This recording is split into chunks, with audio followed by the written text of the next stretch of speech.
Star Wars can rightly be called a revolutionary franchise. George Lucas managed not only to create a spectacular entertainment, but also to have a strong influence on the film industry and pop culture. Even many years after the release of the original trilogy, the Star Wars fan base has continued to grow exponentially. It is no surprise that by the time Lucas finally announced the start of work on new episodes, the degree of fan tension had long gone off the scale. I have a bad feeling about this. I don't sense anything. It's not about the mission, Master. It's something elsewhere. However, the long-awaited prequels disappointed many and received a flurry of criticism. The dark side clouds everything. Only with time, some viewers changed their attitude towards these episodes and finally liked them. Today, we invite you to figure out why the public doesn't like Star Wars prequels and prove that everything in them is not as bad as it might seem at first glance. Why are prequels good? What dreams could George Lucas make while working on them? And how did they reimagine the original trilogy? It is about movies, and we're getting started.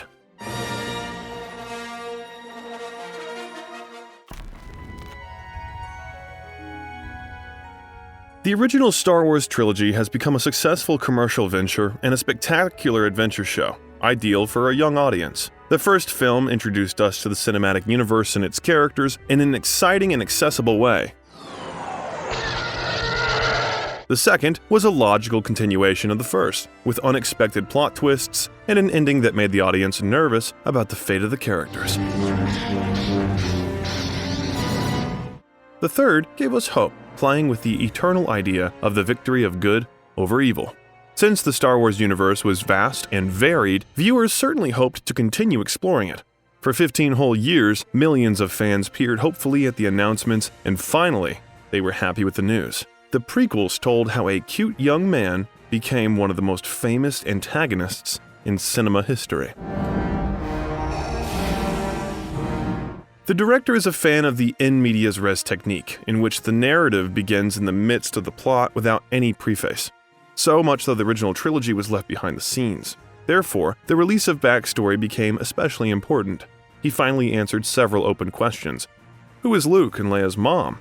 How did Anakin end up on the side of darkness? Who were the Jedi, and why did they lose to the Empire? Lucas thought about the story back in the 80s, but could not bring it to life since the industry did not yet have advanced visual effects. There was a breakthrough in the industry in the 2000s, and now we see how digital technologies have flourished. And Lucas was waiting for that. Unlike the first trilogy in which they used puppets, mock-ups and other tricks of the old cinema to create galactic adventures, the prequels actively absorbed all the technical innovations possible at that time.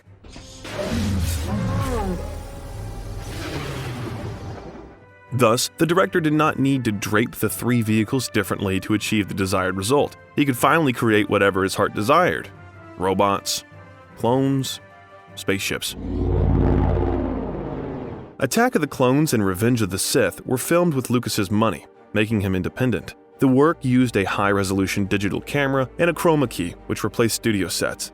It was the first reason for active criticism from the audience. They did not appreciate the abundance of special effects and the wonders of computer graphics. But we should admit that visual effects were among the most sophisticated when the trilogy was released. For the first time, digital characters played the main role in the story. Please don't deactivate me. The company, ILM, which created the special effects for the prequels, made more than one technological breakthrough during this filming, which the entire industry used. Most of all, films were scolded not for the visual component, but for the plot. Why was the audience dissatisfied? The original trilogy displayed the socio-political agenda of that time, several failures of various totalitarian regimes, and the painful experience of the war in Vietnam organically fit into the understandable story of the struggle between good and evil. The second trilogy had an emphasis on politics, and some viewers felt that there was too much of it. Lucas was criticized for being too smart with the world structure and the number of storylines, locations, and dialogue scenes. Because of that, the viewer was lost and confused when watching the movie. At the same time, the first films were simple and straightforward. Lucas was advised to hire a professional screenwriter to fix the plot and bring it to mind. It becomes sad when you find out that the trilogies were completely the director's work. Lucas wrote and directed the story. Viewers also criticized the characters. One of them was the antagonist Darth Vader, or an earlier version of him, Anakin Skywalker. In Anakin's first interpretation as a young Jack Lloyd, fans didn't see the incarnation of the future villain, which caused the young actor to be bullied. Hayden Christensen was scolded for his implausible acting, and when he was added to the last scene of the Return of the Jedi remaster, it upset the fans. What to speak about some of Lucas's creative decisions when he remade the original trilogy, changing some details of the universe. Critics were also not satisfied with the quality of the dialogues and the love line, which seemed unconvincing to them. The second character that the audience did not accept was this guy. Jar Jar Binks annoyed many. Don't touch anything. And the audience did not understand why that strange, not brilliant character appeared in so many episodes. Some went further in their assessment and saw racist stereotypes in it. True, there were those viewers who liked both the special effects and the new characters. What about you? Share in the comments if you like the prequels and why. If you look closely, you see that many of the positive aspects of the prequels lie in that complexity. Lucas did not repeat himself, but decided to tell something new with a different style and scale. The director has redefined the approach to Star Wars. Now, it was not just a faraway galaxy where we could divide everything into good and evil, and everything was always clear. In the new trilogy, everything was much more ambiguous and realistic. Here you had intrigues and conflicting characters. Remember, if initially the Jedi were exceptionally kind and honest guys who monitored the balance of power, then the prequel showed a slightly different picture. In pursuit of the observance of the sacred code, they appeared mired in decrepit dogmas and rules. They also ignored the feelings and emotions of young Padawans. The purity of the light side, which denied both love and grief, appeared to the viewer as a controversial good. After all, in the end, it turned out that one could become on the light side, but with almost completely atrophied feelings. Therefore, we cannot deny that there was also part of the guilt of the Order itself in Anakin's choice. As a result, we saw that the Jedi had vices and shortcomings. They were arrogant, seized by their passions, and mired in bureaucracy. How else to explain that Master Mace Windu decided at this moment to commit lynching? I am going to end this, once and for all. You can't. He must stand trial. It's not the Jedi way. He must live. Please don't. I need him. Please don't. No. The same applied to the worlds that the director showed us. The first trilogy showed us predominantly similar to earthly ones. There we could see Tatooine with its endless dunes, snowy Hoth, Endor and Dagobah with evergreen forests. That similarity appeared due to the limited possibilities of the cinema of those times. They used what they had. But at the same time, there was a limited approach to the idea of the universe's diversity. The prequel, on the contrary, introduced us to amazing worlds and fantastic planets that they created as a mixture of heterogeneous ideas and forms in a single whole. Lucas finally could design the universe he originally envisioned. Just look at the rich colors of Naboo's nature, the underwater cities of the Gungans, the futuristic skyscrapers of Coruscant, and the burning Mustafar. You could see a completely different approach to design and look at the vast expanses of a faraway galaxy.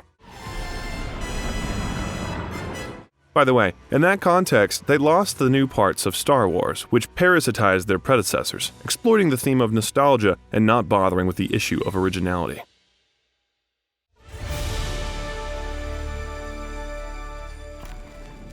We cannot say that Lucas completely forgot about his first films. He maintained continuity in his approach to the creation of the new trilogy and made subtle references, such as visual ones. For example, he left behind the iconic cut and also, as before, started some scenes from a panoramic view. In a detailed review of the two trilogies, we could see a partial structural similarity between them.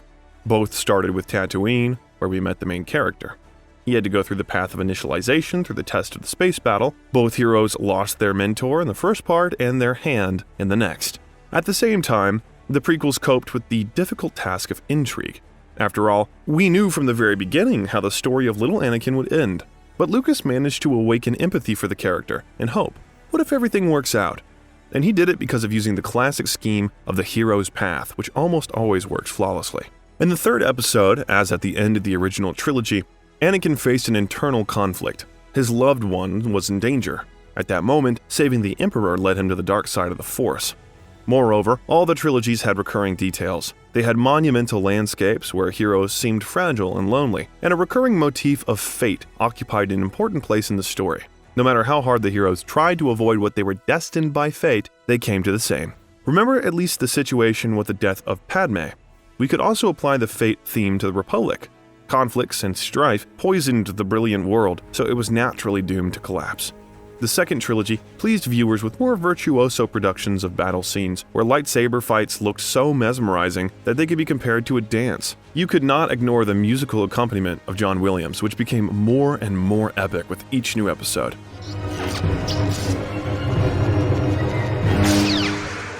If you thought about it, the scale of the unfolding space opera could explain some of the seemingly strange grandiloquent speeches. The thought of not being with you. I can't breathe.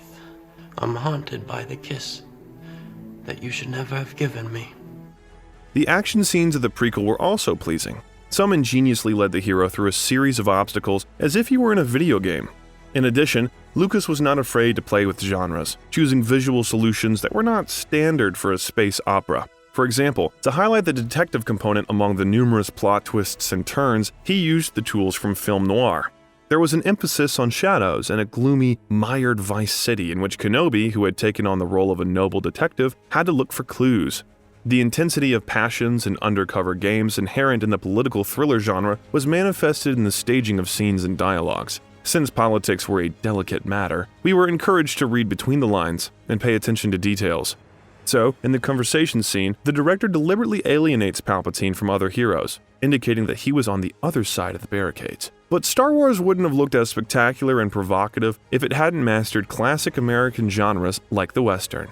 But instead of the Texas desert landscapes, we saw the beauty of Tatooine, and instead of horses, there were speeder bikes.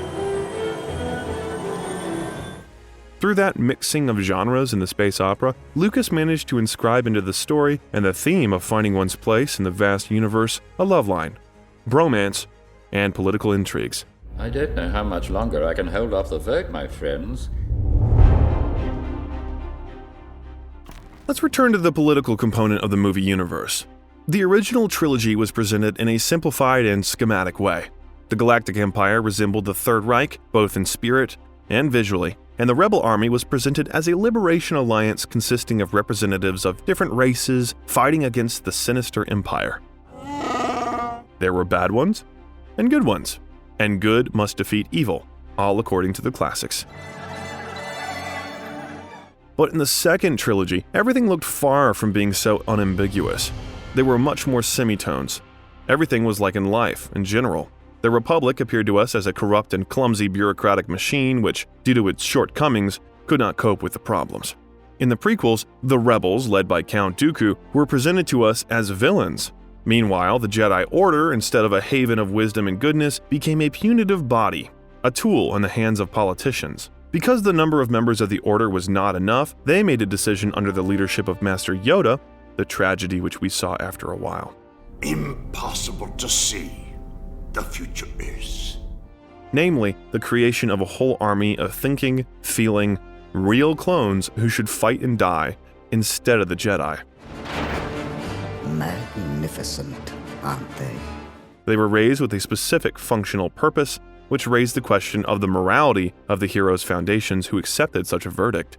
It was not surprising that the main character thought the existing system did not work and that the state needed a strong leader. Palpatine, acting as a potential autocrat, was portrayed in a complicated way in the prequels. He was not just a classic bad guy, but a smart and cunning politician who used the weakness of the Republic and skillfully pulled the strings on the way to his goals by pitting enemies and bringing profitable allies closer. Even in the scene with Mace Windu, which we discussed above, he knew what to do and how Anakin would react. In addition, many other charismatic and flamboyant villains were in the second trilogy. There were the intimidating Darth Maul and the cold-blooded Count Dooku, a former Jedi and political idealist. The multi-level structure of the plot also manifested itself at the stage of the Republic's collapse. We could see how the main characters became eyewitnesses and played a role in what happened, whether they wanted to or not. Anakin struggled with himself, choosing between his duty as a Jedi and his feelings for Padme.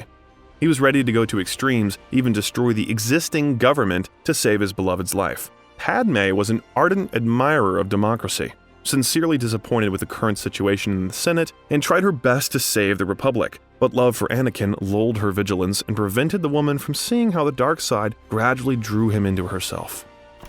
And Obi-Wan Kenobi, our noble knight without fear and reproach, without realizing it, became one of the reasons for the emergence of the Empire, taking part in the creation of the clone army and raising Darth Vader. The story became alive and more realistic because of the multiple angles from which it was presented. All the characters were complex and had their dreams and goals, but we understood their motivation. Of course, the prequel trilogy isn't perfect. However, we should appreciate Lucas. He could have limited himself to a simple blockbuster, but he tried to expand the universe and show us its new facets. At the same time, he linked the news story with the first films. Pathetic phrases, tangled political intrigues, and an overabundance of visual effects for which many scolded the prequels eventually turned the backstory to the original trilogy into an epic story about a bygone golden age. No wonder Lucas drew parallels with ancient Rome in the scene with gladiator fights, pointing out that those amazing civilizations could not stand the test of their vices. We see that the director discards the traditional notion of a Hollywood blockbuster, since there is no division into black and white, and you will not see the notorious happy ending here. But, precisely, the trilogy's appeal lies in the gloom, predestination, and internal conflicts of the characters. Wrapped in a bright picture and seasoned with action, the prequels become a truly worthy addition to the stellar saga. At the same time, even taking into account the gloomy ending, the author takes a moment to remind us, no matter how difficult the state of affairs is, there is always time for faith in the future and new hope. Star Wars is still popular today. For many, the release of the Kenobi series has become a long-awaited event.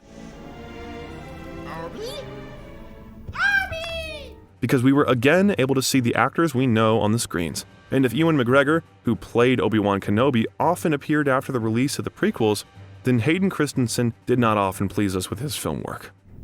And you will learn your place, young one. In our other video, we talk about how the fate of Hayden and the actor who played his on-screen son, Mark Hamill, developed. Follow the link and find out how Skywalker's father and son live now. And of course, don't forget to like our video before. About Movies was with you. See you in the next videos. Bye.